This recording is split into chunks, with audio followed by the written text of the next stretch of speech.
wanted to transition to another subject here. The market.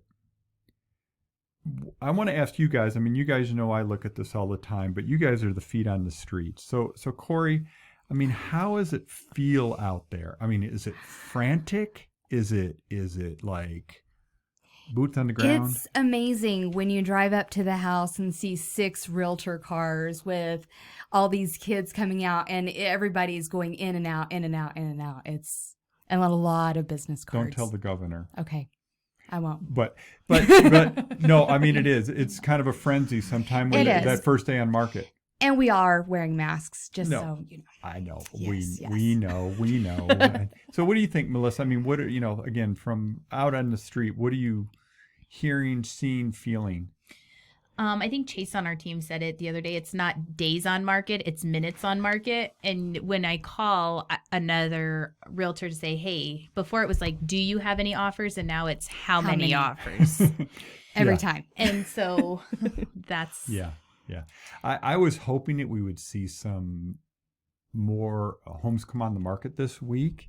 And actually, I'm looking at the numbers here right now. We're actually at a net loss. So we've had more go off the market than come on the market in the last 7 days.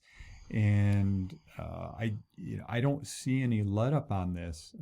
Are you guys hearing people being concerned that a bubble's building up in the real estate market? Are you hear people say that? I have heard that. And then I have a lot of people asking about foreclosures. Yeah. Mm-hmm. Are those going to start coming because the bubble is getting so high? And yeah, I mean, we've had, 15% appreciation over the last 2 years, maybe even higher than that, just depending.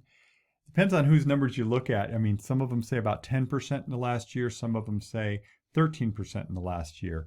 So home prices have risen dramatically in the last year for sure. And, there's this whole forbearance / foreclosure overhang out there. And people are saying, well, there's all these people that are still in forbearance plans, and all of a sudden they're going to go out of those forbearance plan and those homes are going to flood the market. One thing, first off, that's interesting about that, even if every one of those homes that are still on forbearance plans came on the market immediately nationwide, we'd still only be up at 5 months supply of inventory, which is still considered a, quote, balanced market, or maybe even still a seller's market. The lack of homes on the market is so low right now that we could use any of those homes if they start coming on. The thing that's interesting about the forbearance plans is they're kind of tiered, right? So people, a lot of them, are expiring in March. Obviously, we're a year through this now. A lot of them are now this month in April. Same, May, June. So it's kind of tiered out, and so those people will either come off the forbearance plan. Meaning they'll just start making their payments again. They'll do some sort of workout with their bank, or potentially they sell their home, which most people have enough equity to just sell their home if they need to.